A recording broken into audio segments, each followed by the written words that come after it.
हे friends, good morning. और मेरे दिन की शुरुआत हो रही है ये मॉर्निंग ब्रश करने के साथ में। हे व्यूअर्स, अगर आप न्यू हैं तो मैं बता दूं, मैं टीचिंग एक्सपायरेंट हूँ और मैं प्रिपरेशन कर रही हूँ टीचिंग एग्ज़ाम्स की।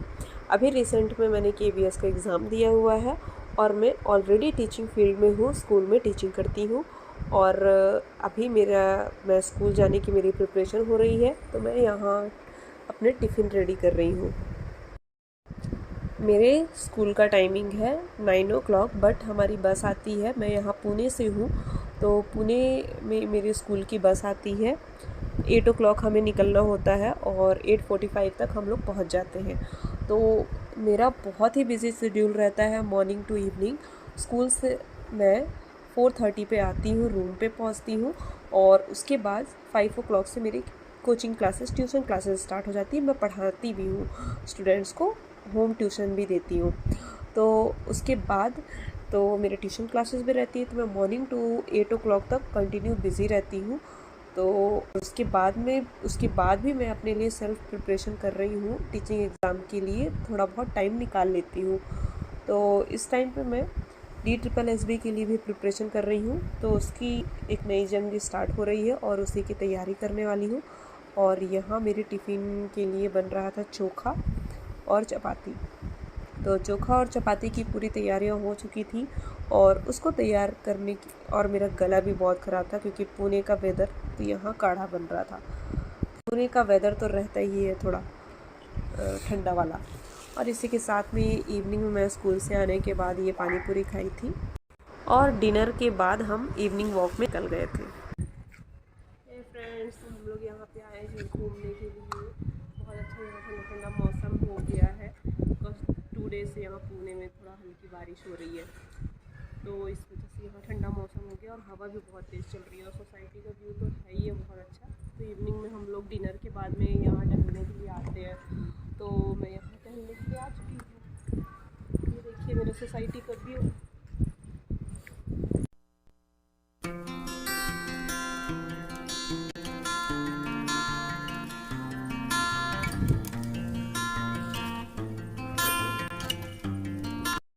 हे फ्रेंड्स, तब मैं आ गई हूँ अभी थोड़ा सा वॉक करके। इवनिंग वॉक में, नाइट वॉक में हम लोग जाते हैं, तो वॉक करके अब मैं आ गई हूँ अपने स्टडी के रूटीन में। आज से मुझे स्टार्ट करनी है अपनी नई जंग, और वो नई जंग है कि मैं टीचिंग एग्ज़ाम की प्रिपरेशन तो कर ही रही हूँ, जैसा मैंने लास्ट वीडियो में बताया हुआ था कि मैं NP-TET की प्रिपरेशन कर रही हूँ। और अब साथ में मैं NP-TET से ही लिंक करते हुए मैं DSSB की भी प्रिपरेशन करूँगी। तो आज से मैं आपको सारी इन्फॉर्मेशन देने वाली हूँ, DSSB की कैसे तैयारी करना है, क्या सिलेबस है। अब मैं आपको बताने वाली हूँ कि DSSB की मेरी क्या स्ट्रेटजी है और आपको भी कैसे स्टार्ट करना है। अगर आप DSSB एस्पायरेंट्स हैं, टीचिंग एस्पायरेंट्स हैं, तो आपको लग जाना चाहिए अभी से ही प्रिपरेशन करने के लिए। और मैं DSSB की PRT के लिए प्रिपरेशन करूँगी, तो उसकी सारी डिटेल आपको दूँगी कि कहाँ से क्या करना है। नॉट फॉर PRT, अगर आप अदर लेवल के लिए भी दे रहे हैं तो उसके लिए भी आपको पार्ट 1 का फुल डिटेल जो है नॉलेज आपको यहाँ से मिलती रहेगी। तो आज हम शुरुआत करते हैं फर्स्ट सिलेबस की, और मेरे साथ साथ आप अपने प्रिपरेशन को भी जारी रख सकते हैं। तो जो भी टिप्स और ट्रिक्स होंगे मैं आपको यहाँ से शेयर करती जाऊँगी, और आप भी उसी पर डे के टारगेट को आप कंप्लीट कर सकते हैं मेरे साथ में। तो मैं स्टार्ट करती हूँ अपने सिलेबस को, DSSB के सिलेबस को। तो फर्स्ट ऑफ ऑल मैंने ये चार्ट बना करके रखा हुआ है जो कि DSSB 2023 के लिए है। इसमें आपको एलिजिबिलिटी PRT के लिए 12th में 50% होना चाहिए, डिप्लोमा BEd DED वगैरह होना चाहिए, और इसमें CTET का पेपर 1 क्वालिफाई होना चाहिए। जनरल में आपका CTET के पेपर में 90 बनना चाहिए मार्क्स, और OBC अगर आप दिल्ली से हैं तब आपका 82 होगा, अदरवाइज़ आप अदर कंट्री से हैं तो आपका 90 नंबर ही इंक्लूड किया जाएगा। तो मेक श्योर आपका CTET पेपर 1 में 90 से मार्क्स अधिक होने चाहिए, क्योंकि मैं MP स्टेट से हूँ तो मैं भी अदर में ही आऊँगी। और SC ST जो OBC से है उनका 82 मार्क्स रहेगा, और OBC जो है अदर स्टेट से वो अदर में काउंट किए जाएंगे, मीन्स जनरल कैटेगरी में ही काउंट किए जाएंगे। एज जनरल के लिए 30 ईयर ओबीसी के लिए 3 ईयर और SC ST के लिए 5+ ईयर की छूट मिलेगी। और ये ओबीसी और SC ST दिल्ली के ही होने चाहिए, अदर वाले जो हैं वो जनरल में काउंट किए जाएंगे। और एग्ज़ाम हमारा पार्ट ए और पार्ट बी है। पार्ट ए में हमारा एग्ज़ाम, ये DSSB का एग्ज़ाम जो है 200 मार्क्स का होता है और 2 आवर्स का होता है। तो ये बहुत ही टफेस्ट एग्ज़ाम में माना जाता है एज अ टीचिंग एग्ज़ाम में। बट ये अगर आप इसकी प्रिपरेशन 5 to 6 मंथ बिफोर करना स्टार्ट कर देंगे और आपकी प्रिपरेशन हो जाएगी तो ये इतना टफेस्ट नहीं लगेगा। इसलिए हमें आज से ही और अभी से ही इसकी शुरुआत करनी पड़ेगी। तो ये पार्ट 2 में डिवाइडेड है, जिसमें पार्ट ए में GA है, general awareness 20 marks, reasoning 20 marks, maths 20 marks, English 20 marks, Hindi 20 marks. तो ये पार्ट ए जो है हमारा 100 मार्क्स का है और अच्छा खासा इसका वेटेज रहता है और सिलेबस भी बहुत अच्छा रहता है। क्या स्ट्रेटजी रहेगी, कैसे पढ़ना है, वो सब कुछ मैं आपको डिटेल में बताती रहूँगी। और पार्ट बी में पेडागोजी है और पेडागोजी का कुछ भी फिक्स सिलेबस नहीं है। जैसे हमारा KBS में था A to Z सिलेबस दे दिया हुआ था, बट इसमें कुछ भी सिलेबस नहीं है। तो वो भी मैं आपको बताने वाली हूँ कि इसको हम कहाँ से पढ़ेंगे। और आप इसका प्रीवियस ईयर पेपर ज़रूर देखिएगा, अच्छा खासा लेवल रहता है। इवन मैथ्स वगैरह का भी बहुत अच्छा लेवल रहता है हमारा। अगर आप KBS एस्पायरेंट्स हैं, आपने एग्ज़ाम दिया हुआ है, तो आपको ज़रूर से ये एग्ज़ाम देना चाहिए। और आप, क्योंकि आपका ये सब कुछ पढ़ा हुआ भी है, इंग्लिश, हिंदी, मैथ्स, रीजनिंग। हाँ, मैथ्स हमारे KBS में बहुत नॉर्मल लेवल की आई थी, बट इसमें DSSB में अच्छा खासा लेवल रहता है। इट मीन्स अगर आपको यहाँ पे नॉलेज लेना है तो 10th लेवल का लेना होगा। 10th लेवल तक आपको पूरी NCERT खगालनी होगी। उस NCERT पढ़ने का क्या तरीका होता है वो सब कुछ मैं आपसे बताऊँगी। और हाँ, ये टीचिंग का एक इकलौता ऐसा एग्ज़ाम है जो निगेटिव मार्किंग लेता है। निगेटिव मार्किंग में 0.25 का मार्किंग कट होगा। तो आप इसका ध्यान रखें कि हमें जो भी पढ़ना है सॉलिड पढ़ना है। जितना अटेम्प्ट करने हैं क्वेश्चन एकदम सॉलिड करने हैं और हमें एकदम डीप नॉलेज लेनी है। और डीप नॉलेज हमें कैसे लेनी है उसका एक रामबाण तरीका मैं आपको बताती हूँ। यस, तो अभी मैंने आपके साथ में ये सिलेबस डिस्कस किया हुआ है। तो अब मैं आपके साथ बताऊंगी कि DSSB में हमें एकदम सॉलिड पढ़ने के लिए हमें क्या तरीका अपनाना चाहिए। तो सॉलिड पढ़ने का मात्र एक ही तरीका है। मैं पार्ट ए की बात कर रही हूँ, अभी पार्ट 2 में पेडागोजी की भी बात करूँगी। पार्ट ए के लिए हमें NCERT पढ़नी है, बहुत ही अच्छे से हमें NCERT पढ़नी है, जिसमें हमारा जो पोर्शन है GA का, उसमें हमारी GA का, क्योंकि बहुत ब्रॉड है, साइंस भी है, पॉलिटी भी है, जियोग्राफी है, हिस्ट्री है, बहुत कुछ है। तो इसके लिए हम लूसेंट तो पढ़ेंगे ही पढ़ेंगे, लेकिन साथ में जो साइंस वाला पोर्शन है उसके लिए हम NCERT कंप्लीट करेंगे।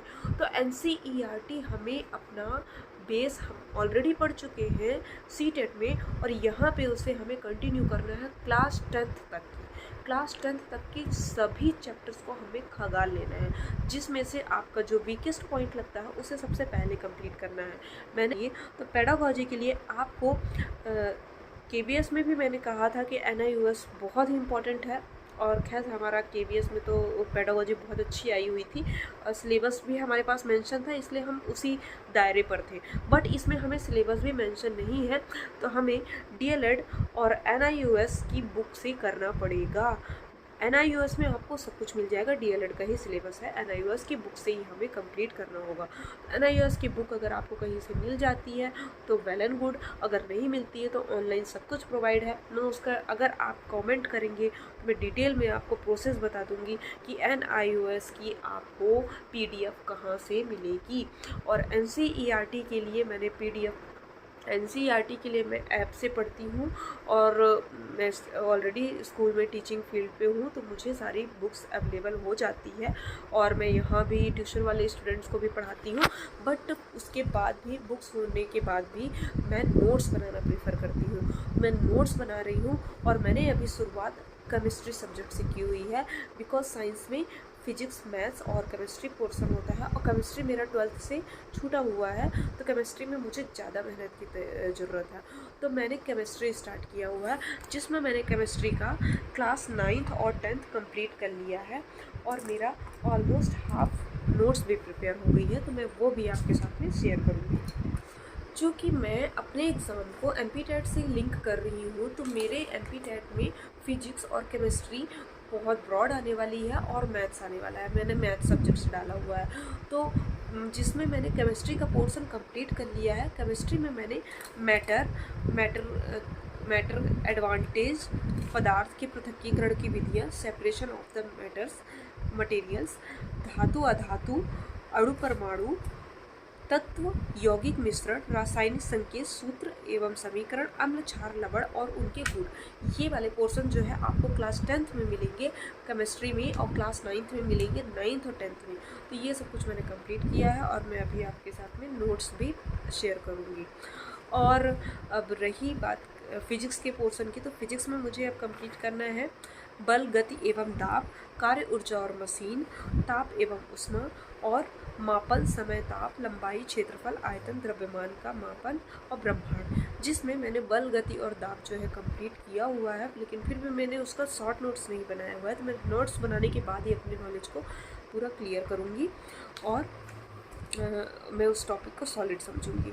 तो अभी मैं आपके साथ नोट्स शेयर करती हूँ कि मैंने क्या क्या कंप्लीट कर लिया है। अगर आप बिगिनर हैं किसी भी एग्ज़ाम को, अगर DSSB के एग्ज़ाम को देने के लिए या टीचिंग एग्ज़ाम को देने के लिए, और आपका अभी CTET क्वालिफाई हुआ है, तो आपको फॉर्म फिलअप करना चालू कर देना चाहिए जितने भी टीचिंग एग्ज़ाम आ रहे हैं। और उसके साथ ही आपको PYQ उस एग्ज़ाम से रिलेटेड ज़रूर देखना चाहिए। जैसे अब मैं DSSB के PYQ डाउनलोड करूँगी, मुझे कहाँ से मिलते हैं वो सारे सोर्सेज मैं आपको आगे अपडेट करती रहूँगी और आपको बताती रहूँगी कि मेरी क्या स्ट्रेटजी है। तो अभी मेरा साइंस के पोर्शन में पूरा फोकस है। मैं साइंस कंप्लीट करने के बाद में मैथ्स से स्टार्ट करूँगी कंप्लीट करने का, और मेरा सिर्फ एक ही सोर्स रहेगा NCERT से मैं बाहर नहीं जाने वाली हूँ। कुछ भी अगर एक्स्ट्रा क्वेश्चन लेने हैं तो मैं सिर्फ और सिर्फ ऑब्जेक्टिव के वीडियोस देखने वाली हूँ, और मैंने KVS में भी कुछ भी बाहर के वीडियो नहीं देखे, कोई भी वीडियोस नहीं देखे। मैं सिर्फ और सिर्फ NCERT में स्टक थी। तो आपको NCERT में ही फोकस रहना है, NIUS की बुक में फोकस रहना है, कोई वीडियोस में नहीं जाना है। कुछ भी 36 वीडियोस देख के अपना टाइम वेस्ट करने की ज़रूरत नहीं है। तो now let's start my notes. 1 week में इतना प्रिपरेशन किया हुआ है, मुझे टाइम नहीं मिलता है, मैं बहुत कम ही टाइम निकाल पाती हूँ अपने लिए पढ़ने के लिए, बट फिर भी जितना कर पा रही हूँ कर रही हूँ। मैंने NCERT की क्लास 9 की matter in our surrounding chapter 1 complete किया हुआ है, states of matter. Notes prepare करने के बाद में हमें रिवीजन करने में भी बहुत इजी पड़ता है, तो हमें नोट्स जरूर बनाना है। आप PDF के भरोसे मत रहिए, कोई वीडियो के भरोसे मत रहिए, आप नोट्स जरूर बनाइए। Class 9th atom and molecules,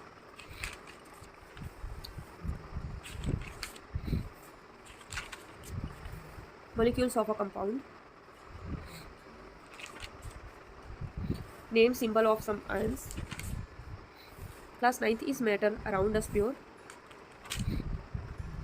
types of mixture, alloys, colloidal mixture, solution, example of colloid, Tyndall effect, concentration of solution, numerical questions,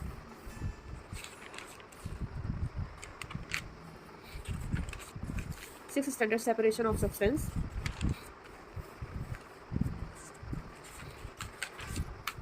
10th standard acid, base and salt,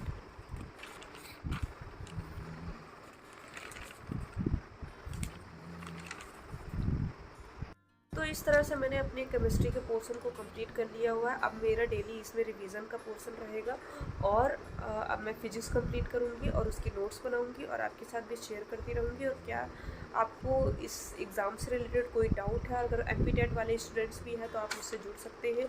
और अगर आपको नोट्स वगैरह की नीड है MPTET वाले specially, क्योंकि मैं MPTET को फोकस करते हुए कर रही हूँ, और साथ में मेरा DSSB भी रहेगा। और अब मैं नेक्स्ट मेरा प्लान यही रहेगा कि मैं DSSB के PYQ क्वेश्चंस देखूँ और अपने आप को एनालाइज करते रहेंगे। एनालाइज वेरी इंपॉर्टेंट है किसी भी एग्ज़ाम में। अगर और मेरी ये जंग जारी रहेगी जब तक मैं सफल नहीं हो जाती हूँ। तो अब टाइम है रिवीजन का, तो मैं अपने नोट्स को रिवाइज़ करूँगी, और नेक्स्ट डे पर मुझे फिजिक्स स्टार्ट करना है। उसके लिए मैं सब कुछ प्रिपेयर करके रखूँगी कि क्योंकि मेरे पास टाइम का बहुत शॉर्टेज होता है और मैं यूट्यूब की वीडियोस पे डिपेंड नहीं रहती हूँ कि ये वीडियो देखूँ वो वीडियो देखूँ और अपना टाइम वेस्ट करूँ। तो मेरे पास बहुत शॉर्ट टाइम में मैं बहुत ज़्यादा गेन करने की कोशिश करती हूँ।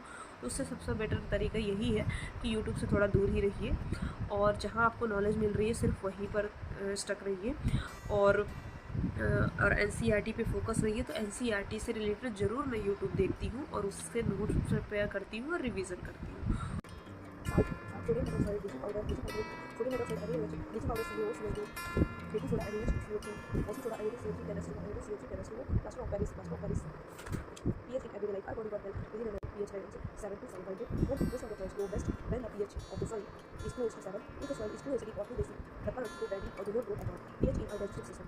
Tooth decay starts when the pH of plants is lower than 5.5. हमारे दांतों में सड़न तब स्टार्ट होने लगती है जब हमारा pH 5.5 से कम होने लगता है pH वैल्यू, और pH वैल्यू को मेंटेन रखने के लिए ही बोला जाता है everyday twice a brush in your teeth.